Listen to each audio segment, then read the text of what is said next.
So you're all going to hear me speak later on when we come to the annual general meeting. So I'm going to do something a little bit different with our sermon response time today. First of all, I'm going to share a poem with you. Then I'm just going to make a couple of quick observations about salt and light. And then I'm going to invite us all to respond collectively to that calling that was in our gospel reading today. So I want to start with what is, I hope you take it as a whimsical poem. It's called How to Sing Like a Planet. And it's written by Elizabeth Alexander. Let everything unfold in its own time. Accept what is beyond your control. Revel in simple, harmonic motion.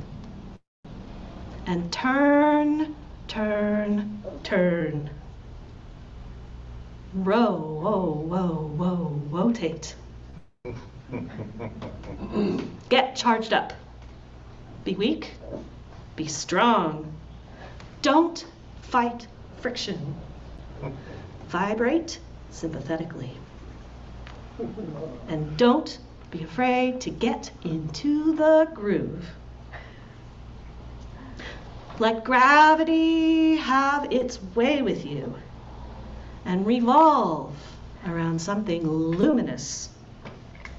Wheel, whirl, slide, collide, circle, cycle, amble, gamble, resonate, radiate, innovate, renovate, oscillate, fluctuate, circumnavigate, bloom periodically, hunker down when you must, wobble from side to side without apology.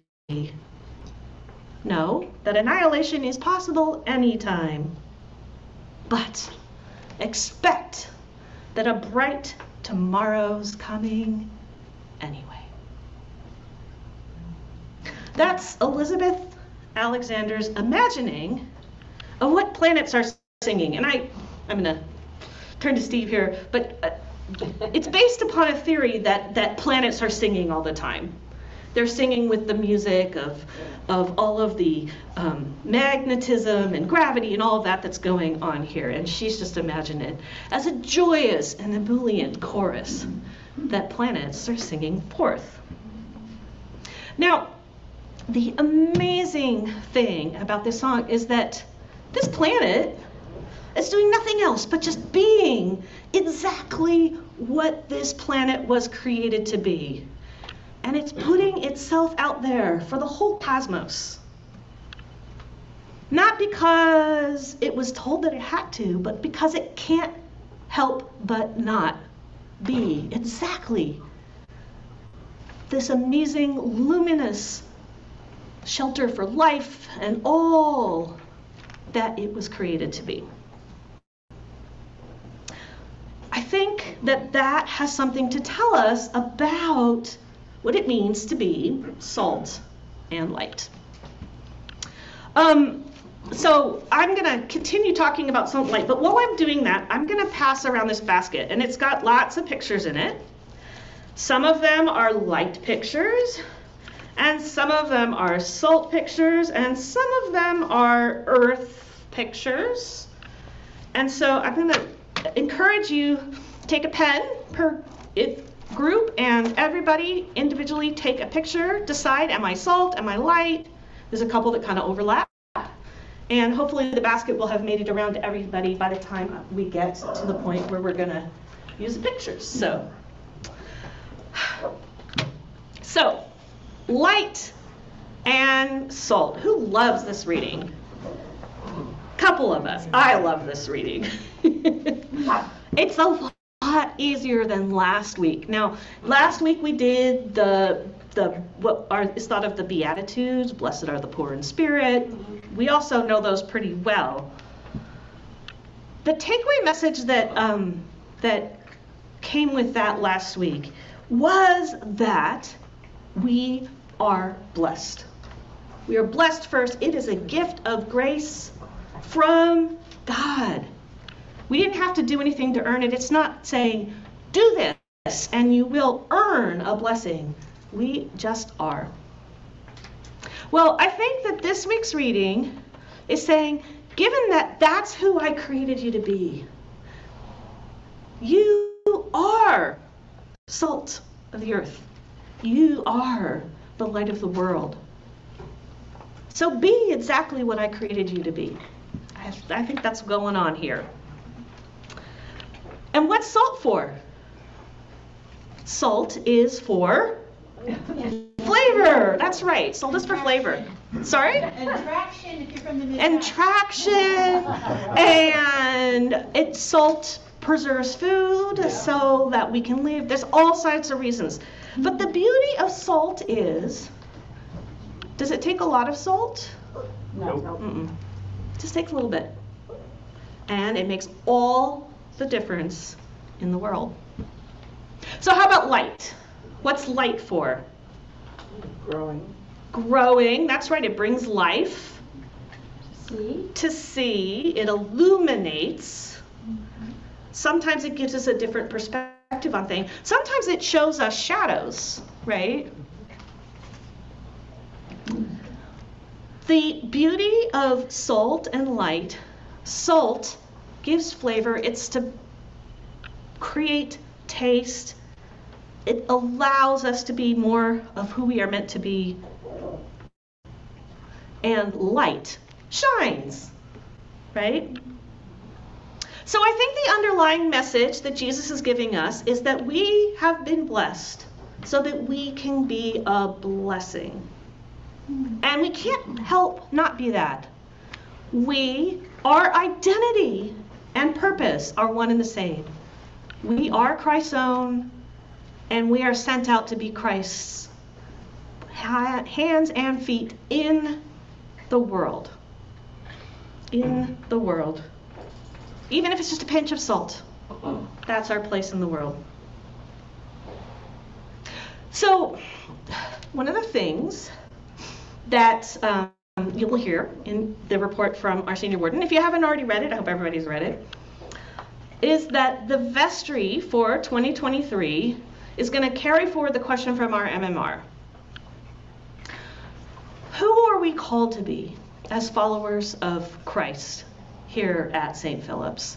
And what does that look like? How do we reach out and welcome and put ourselves out there to the community and seek their needs and proclaim the love of Christ in the ways that it's being asked of us now?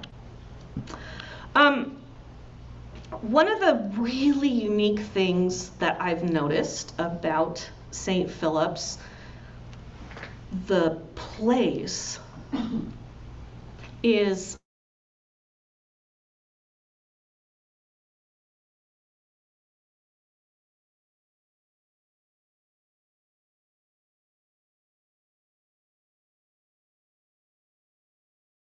our windows let light in, but they also allow us to shine outwards. Anybody who drives by on that street, if they wanted to, if they walk by with their dogs, they can look up and see what's happening. Even our front door. Now, those of you who go back to the time when that door was put in, why did you choose the glass front door? Well, there's some of the things. One of them is we want to be accessible to the community. That's why we also have the paths out in the front. Mm-hmm. And we want, and then the other thing that people don't know is that corner over there was where, like, the people who were like, apparently this is a folklore I've read, the nurse's station was over there, and the most pathetic cases of all of Star Lodge were in that corner. Mm-hmm. Mm-hmm.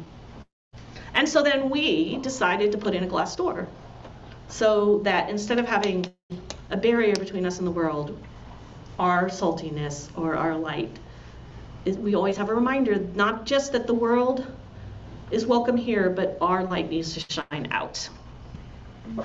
Instead of a red door. Instead of a red door, that's right. Red doors have great symbolism too. Yes. But that's... Especially if you're a Rolling Stones fan. No. I personally love our glass door. And I love everything that it says about us and everything it reminds us about. I'm going to read this line again from our gospel. You are the light of the world. A city built on a hill cannot be hid.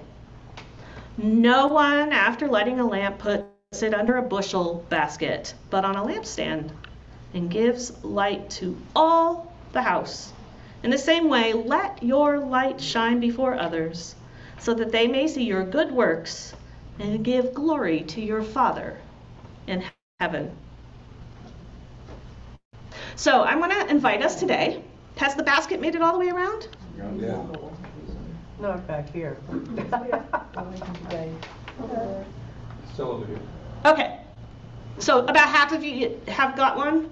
It's getting there. Okay, good. I want to make sure everyone has one. We can still think, even if we don't have a paper in our hand. But I'm going to invite us now, because I want us to take a few minutes to think about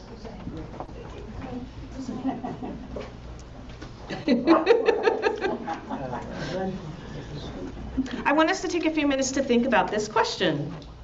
If we were created and blessed by God to be salt and light, and we've been given this place, St. Philip's, and this people in this community, in this time, in this place, and our purpose is to shine, to be salt here in Scotts Valley, what does that look like for us in 2023? What does that look like for St. Philip's?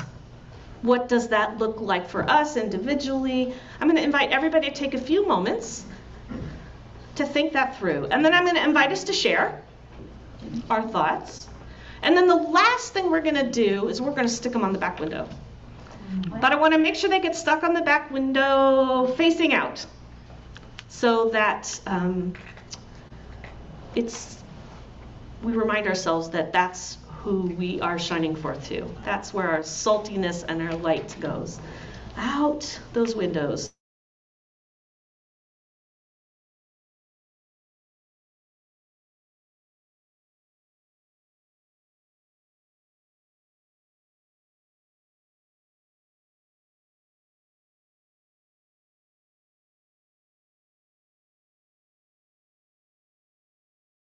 Or participation in, you can take it in all of those ways and places. Barbara. Do you want the words on the picture side or the back side? Always up to you. See, I don't put words on the picture, so, and light shines through, so the picture will work either way. You decide where you want to put it. So, any other questions? All right, I invite you to take a few minutes of reflection, and then we will share.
Put it on the mic. You know what? You just given me an idea. I'm going to walk around with the mic because I think it'll be faster.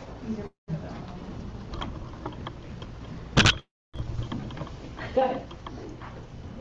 So one of the things that we've said for a long time is whoever you are, wherever you are on your journey of faith, you're welcome at St. Philip's. And in the 17 years we've been in here, we live it.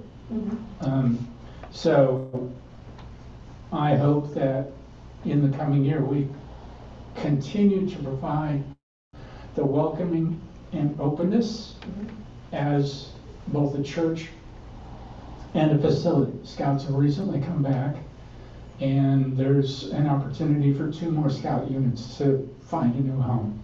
And it's not just because I'm biased about Scouting, but I hope we do that for other organizations as well, that we can continue to reach out and be a place for them. Wonderful. So welcoming the wider community as a place to gather. Yes. And yeah. Okay. Wonderful. Anyone else feel like they want to share what they have? I will. Go ahead, Laura. Well, how I can let my light shine more is for me through music. Playing music, singing joyfully, dancing, and just sharing it. So I foresee maybe some more extra music at St. Philip's, extra little concerts and stuff where people gather to enjoy that joy. And we welcome in the outside community. Yeah. Oh, Exactly. I love it. I love it. Like when Reverend Katherine was here, the community was Yeah, I love it. Jane, are you noting these down? Would you? Jane's our note taker today because our note taker is usually Anne, and she's in France. So I don't want to lose these. I know they're on the paper. So. we can ask to do more. Sorry, I was out of 5 instead. Okay, I'm gonna Greg and then Tina. So for the last couple of years, I've been working on an art project, and it's time to finish that up, and it's relevant to the story of the church. Wonderful. We'll look forward to hearing more about that. Go ahead, Tina. I'll be brief for a change. And it looks like you're Salt. Yes, I have salt. Okay. So I'm going to start with personal responsibility and then branch off to ministries I'm not in. I offer solo music at St. John's Aptos, and then I feel guilty because this is my home and I never take the same piece that I do at St. John's and do it at St. Philip's. The people who brought me into being a church attender and made it so that I'd want to show up and do this.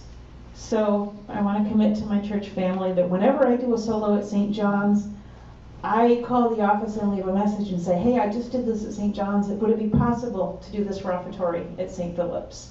And I have things that are ready to go now. All right. I foresee a conversation between Laura and Tina. Yes, Pasquinato, Gentle Savior, the Methodist hymnal, intercessory prayer. It's gold. I participate in that ministry, and you don't feel any different when you do it, but it enriches my faith and it ties me to my community. And then I'm grateful for the food pantry. It's helped me a lot when I've needed it. And I don't know because I'm allowed mercy that other people don't get because I'm a member. But at the other pantries that I go to, they have a designated listening and prayer person at the pantry. I don't know if we have that or not. But if we don't, that would be a cool addition. Maybe someone, because you don't have to get out of your chair. People come to you and you listen to them and pray. Thank you. Thank you. All of those were wonderful. Thank you, Tina. Anyone else who? Francis.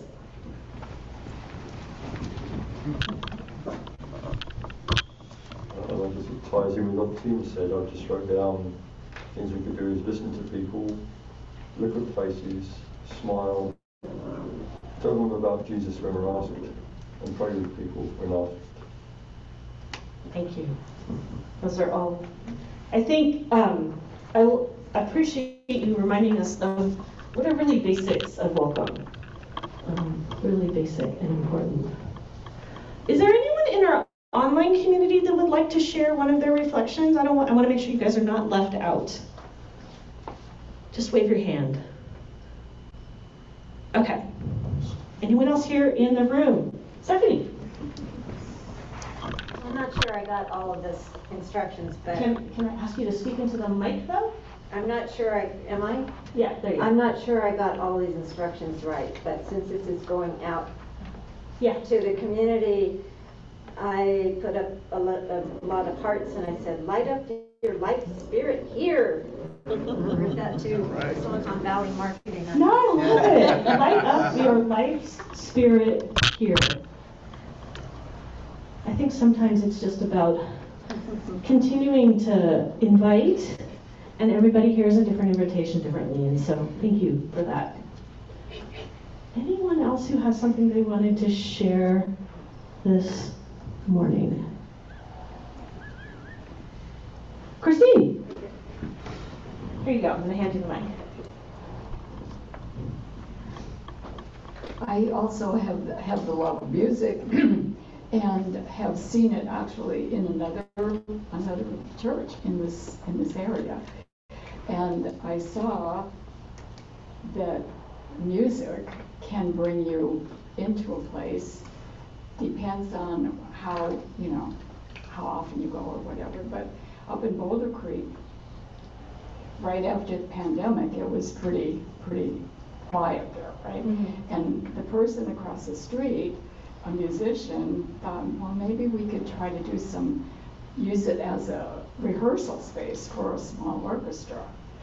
And that orchestra that started maybe about a year and a half ago, but with 8 or 9 people, is now like 20 people in the orchestra. They give concerts, and the place is packed with, they have to put up extra chairs and everything. So a lot of the people that come to those concerts also come to church. Mm-hmm. And it's just a community of music and spirituality. So the saying that I had to write it down because Go ahead. When you change the way you look at things, the things you look at change. Oh, I like that. When you change the way you look at things, the things you look at change. Thank you. I like that. That's another way of coming at the idea of like what is light? What does light do when it shines? And the beauty of music and inviting people in for music is that it's relational, right? So yeah, please let's think about that. That's a wonderful thought. And I, as someone who lives next door to a church, there's nothing like being in the neighborhood and hearing music floating out those doors, whether it's rehearsals or performances. All right, we got somebody on the online community. Oh, Susan, please share with us. Okay, let's get you unmuted. I think I'm unmuted. Yeah, we can hear you. Okay. I would like to see us shine our light into the community of families. And I think if there's one of the things that really I always loved about St. Philip's years ago was that we had so many families and so many children, and they've so rudely grown up. Those darn kids. Yeah, including my own. And so I feel like the way that we can really shine our light into the world is through children. And I actually want to build on something that Laura and Christine said, because I think music is the best way to connect. I mean, bringing children and say, oh, come to Sunday school. They're like, yeah, no. But if we could do something, around music somehow, that might bring in the kids, which might bring in the families, which I think is just going to be not only the way that we can shine our light in the community, but it's also essential for us to continue as a community. So I think there's a connection there between music and children, and I would like to see us shine our light more into families. Thank you. I think you're very right there, Susan. Appreciate that connection, and it's something that I believe St. Philip's has been good at over the years, and so it's not like it's something we don't already know how to do. So that's wonderful. Thank you, Susan. Anyone else? Go ahead, David. Let me get the mic back to you. I'm gonna repeat what what Susan just said, but I wrote families. Come, share, pray, rejoice, and bring your children too. So the invitation and making sure that families know that they are welcome here. And yeah, that's super important, and putting that out, because yeah, it needs to go out. Do you like music, Paige? Kinda. You do, or? I like the music here, but I mainly listen to like songs on Spotify. Oh, okay. So Spotify. Maybe we can diversify our music. We have this wonderful new music team that I'm so very grateful to, and of course we said thank you to Shelley this year, who also helped us to reach out and learn new ways of gathering around music. So that's exciting. Anyone else have something else important to share before we finish?